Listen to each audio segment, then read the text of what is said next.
კლასიკურ მუსიკასთან ბავშვობაში მქონდა ზუსტად იგივე შეხება, რაც ალბათ იმ დროის ჩემი თანატოლების უმრავლესობას, მაშინ ითვლებოდა, რომ ბავშვი უნდა ეველო მუსიკალურ სასწავლებელში, მეც გახდით მათ შორის.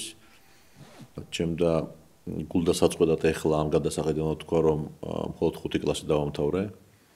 ბევრი მიზეზის გამო ვერ მივედი ბოლომდე. რაზეც ძალიან ნანობ. მე მახსოვს ბატონი ჯანსუღ კახიძის საღამოები თუ ასე ვთქვათ ლექციები, რომელსაც იგი ატარებდა თავის ცენტრში, მუსიკალურ ცენტრში ბავშვებისთვის. და უხსნიდა და ასმენინებდა და განმარტავდა ნაწარმოებებს, კომპოზიტორებს და ამ შემდეგ. და მე მახსოვს, რომ ამ გადაცემას მე თვითონ მეც პატარა ვიყავი მაშინ, უყურებდი ძალდატანების გარეშე. მე ვფიქრობ, რომ ძალიან კარგი ფორმა იყო ის, რაც ბატონმა ჯანომ იმ დროს დანერგა და მახსოვს, რომ ძალიან ბევრი ახალგაზრდა იმ პერიოდში ჩაერთო კლასიკურ მუსიკაში. ძალიან ნანობდი მე თვითონ ვარ დავამთავრე 7 წლები. იმიტომ რომ მე ვფიქრობ, რომ ოჯახში უნდა ისმოდეს მუსიკის ანგები.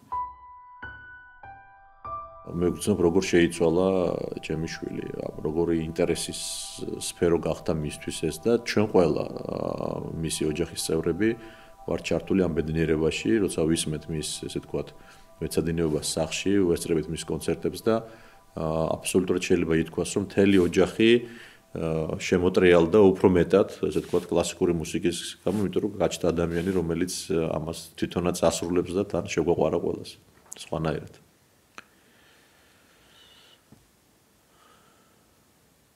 ერთი სული მაქვს, რომ ასე ვთქვათ, ისე დაამთავროს ნაწარმოები, რომ არ შეეშალოს. აი ეს განცდა მაქვს პირველი.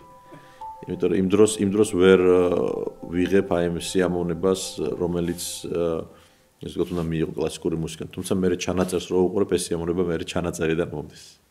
ისე რომ პირველი ეს განცდა ეხლა მაქვს, ალბათ მე შემეცვლება სხვა განცდებში.